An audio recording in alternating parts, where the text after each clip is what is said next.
dari Badan POM ya, pengurus makanan impor ya. Ini konten dulu. Iya. Ini produk dari Malaysia. Malaysia. Iya. Malaysia. Bungkus ada apa sana ya? Sama. Dan mungkin itu Kita belum tahu apakah di sana juga asli gitu ya, atau hanya cuma ya mungkin rekan-rekan dan melihat produk-produk yang tidak memenuhi ketentuan beredar di Indonesia ya. Jadi memang untuk beredar di Indonesia untuk produk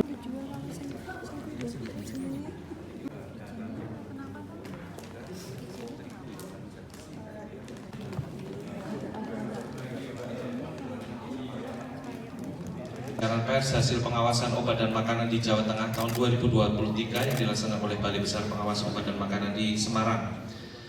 Baik, upaya untuk melindungi masyarakat, peredaran obat dan makanan tidak memenuhi syarat, serta bagian dari pemberdayaan masyarakat, serta dukungan terhadap UMKM. Kami sampaikan bahwa sampai dengan hari ini, sepanjang tahun 2023, pemeriksaan sarana produksi dan distribusi obat dan makanan ini sudah kita lakukan pengawasan sebanyak 340 sarana produksi obat dan makanan yang terdiri dari 13 industri farmasi, 261 industri pangan, 19 industri kosmetik, 47 industri obat tradisional dan suplemen kesehatan.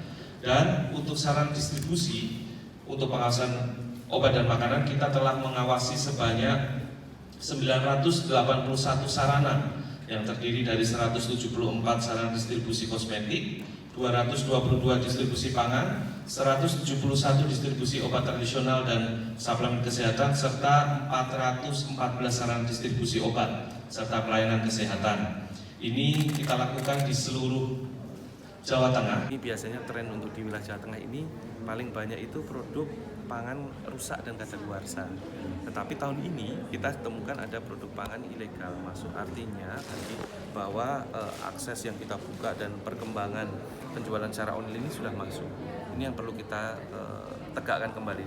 Beberapa tahun ini tidak kita temukan itu namanya produk ilegal yang dari negara tetangga gitu ya, masuk wilayah Jawa Tengah. Tapi ini sudah mulai dan diperdagangkan gitu. Artinya sudah ada permintaan tinggi produk pangan ilegal.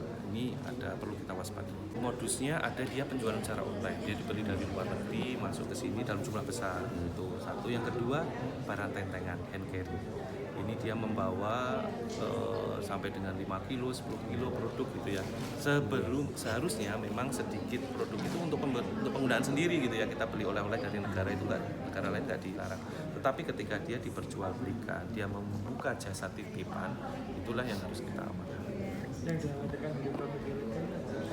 Yang pertama, kita tidak tahu apakah produknya itu benar-benar asli dari sana atau memang palsu. Itu yang kedua, kita nggak tahu. Yang kedua kita tidak tahu isinya itu apa.